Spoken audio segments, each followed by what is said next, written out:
It's official. The denial is over. Pakistan has finally confessed it was hit by Indian missiles. The elite Nur Khan Air Base in Rawalpindi and several others were struck by BrahMos missiles. And what was Pakistan's Prime Minister Shehbaz Sharif doing when this happened? He was enjoying a swim. Yes, missiles in the sky and the PM was in the pool. सुबह का वक्त था, मुझे सुबह में फजर के बाद मैं स्विमिंग करता हूं, तो मैं एहतियातन अपना सिक्योर फ़ोन साथ ले गया और मैंने ज़िया को कहा कि ज़िया यार अगर कोई घंटी बजे तो मुझे फ़ौरन बताना। As luck would have it वो घंटी बजी तो जनरल आसिफ मुनीर लाइन पर थे, कह लेंगे कि वज़ीर आज़म हमने बड़ा भरपूर उनको जवाब दिया है। Good evening viewers, you're watching Homework and I'm your host Aman Sharma, and today we tear through the smoke, the spin and the sheer absurdity coming out of Islamabad. In his own words, Sharif was informed of the attacks at 2:30 AM by Army Chief Asim Munir, and even then he went for a swim in the pool hours later, his secure phone in tow. Who does that? This is not just bizarre, it's disturbing. A national security crisis and the leader of Pakistan casually goes for a swim? But it gets worse from here, because while Sharif was floating, his government was floundering, pushing out a string of lies. But that's not all. Behind the laid-back attitude is a more calculated deception, lies, spin, false bravado. Pakistan's leaders are serving up a fake victory to their people. Let's break it down.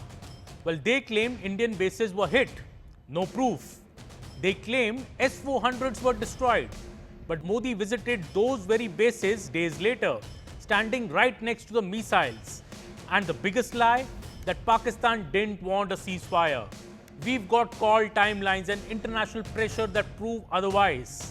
Today we break it all down, lie by lie, strike by strike, from the Bhulari Air Base destruction to Pakistan's humiliating retreat, and how global experts are now calling it a decisive Indian victory. This is Homework, this is the truth, and this is what Pakistan doesn't want its people to hear. So don't go anywhere, because we are just getting started.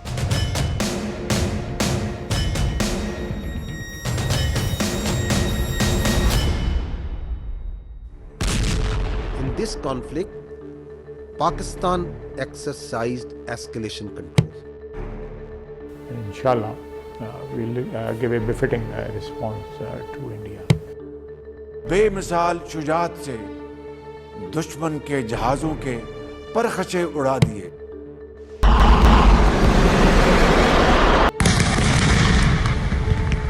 Lie number 1. Pakistan initially denied that any of its bases were hit. It said India's strikes on May 10 had no impact. But satellite images told another story. And now Shehbaz Sharif himself admits the strikes happened. So why the lies before? Simple. To save face, to mislead. And we'll get to the why in just a minute. But let's pause here. Which Prime Minister goes swimming after being told his top air bases are under attack? At 5 or 6 AM, Sharif says Munir told him Pakistan had responded strongly to the Indian strikes while he was still in the pool. You can't script this stuff. Lie number 2. Pakistan claims it hit back, that it destroyed the Udhampur, Adampur and Pathankot air bases in India. But where's the proof? There are no satellite images, no damage, no downed planes. In fact, Prime Minister Modi visited Adampur days later, standing right next to the S-400 missile system and MiG-29s that Pakistan claimed were taken out. Even worse, Pakistan shared a fake image of damage at Udhampur, quickly debunked by experts. Oh, and those 5 Indian fighter jets they claim to have shot down? Total fiction. India confirmed, no assets lost. Lie number 3. Sharif now claims that India asked for a ceasefire around 5 AM on May 10th, and that he told Munir to go ahead with it. But that timeline is just plain false. The truth? It was Pakistan's DGMO who called India first and that call only went through at 3:35 p.m. on May the 10th. The desperate plea came after Pakistan's air defenses were smashed. The narrative is flipped. The US call timeline confirmed this. Vice President J.D. Vance called PM Modi on May 9, and Modi warned him that if Pakistan attacks, we will retaliate hard. And India did, with BrahMos missiles nearly 100 kilometers deep inside Pakistan on its 11 air bases. Then came the real pressure. Secretary of State Marco Rubio had to personally call up Asim Munir and tell him to stand down. But India made it clear to Rubio through S. Jaishankar and Ajit Doval they would accept nothing short of a formal ceasefire request from Pakistan. And now the full picture is emerging. The Bhulari airbase in Sindh, home to Pakistan's prized AWACS radar system, was devastated. That system alone, which is worth over rupees 1,000 crore, was obliterated. India's precision strikes killed over 50 Pakistani airmen, including a squadron leader at Bhulari. Multiple runways otherwise in Pakistan were cratered. Pakistan's ability to strike back crippled. So what did Shehbaz Sharif do next? He staged a copycat visit to the Sialkot Air Base while avoiding Nur Khan, the base that was nearest to Islamabad and was also badly hit. Meanwhile, the world is watching.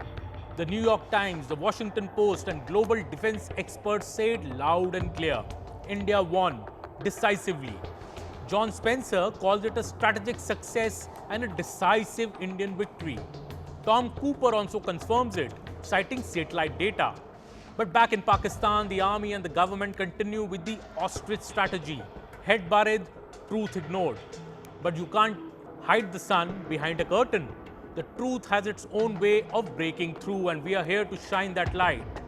That's all for this week on Homework. I'm Aman Sharma, and we'll be back next week to do what we always do: unmask the spin, expose the lies, and bring you the truth.